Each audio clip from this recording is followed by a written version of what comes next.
Vous vous sentez un petit peu serré, voire boudiné une fois que vous avez cousu vos créations, eh bien, pas de panique. Dans cette vidéo, je vais vous révéler pourquoi justement vous vous sentez un petit peu serré dans vos créations et comment vous pouvez éviter ces erreurs pour que ça ne puisse pas se reproduire tout simplement. Donc c'est parti, on y va.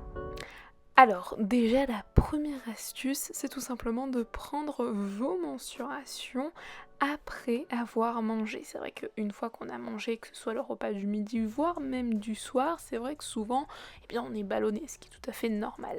Et du coup, ça va vous permettre d'avoir des mesures beaucoup plus réalistes et ça peut paraître un petit peu anodin, mais ça va vous permettre de ne pas vous sentir boudiné, voire un petit peu serré dans vos créations. Donc, n'hésitez pas à utiliser cette petite astuce. Vous prenez vos mensurations, mais après avoir mangé. Alors ensuite, il y a quelque chose de très important, ce sont les marges de couture. Généralement, c'est indiqué sur la marque de patron, soit il faut les rajouter tout autour du patron avant de couper vos pièces, comme je le fais là à l'image, ou sinon elles sont incluses directement dans le patron. Et si vous oubliez de les rajouter, lorsque vous allez assembler vos patrons, vous allez gratter 1 cm.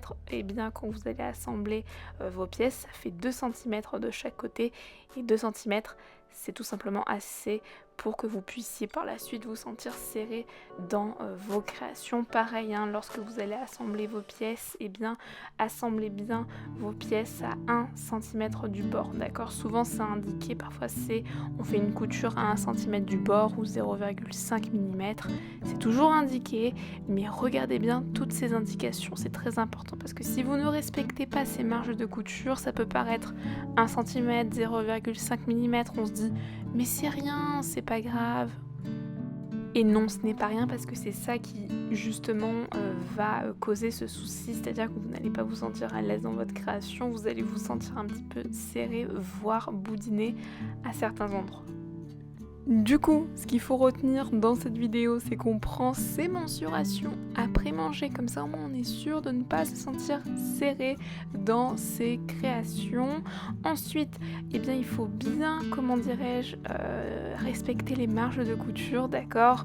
On regarde bien si on doit les rajouter ou si elles sont comprises ou non dans le patron. Et même quand vous allez assembler vos pièces, ne mangez pas trop le bord de votre tissu.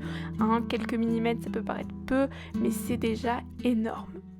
Qui souhaite aller un petit peu plus loin, vous pouvez tout simplement avoir accès à un pack que j'ai créé spécialement pour les femmes rondes qui débutent en couture. L'objectif, c'est d'avoir une belle garde-robe sur mesure à votre taille féminine pour cet été sans avoir besoin de créer votre patron de couture. À l'intérieur, vous allez découvrir 8 programmes complet. Donc si ça vous intéresse, je vous mets le lien en barre de description, ce sera le premier lien pour les personnes qui sont intéressées. Et nous, on va se retrouver à très vite, à très bientôt pour une prochaine vidéo. Et en attendant, je vous souhaite de coudre de très très belles cousettes.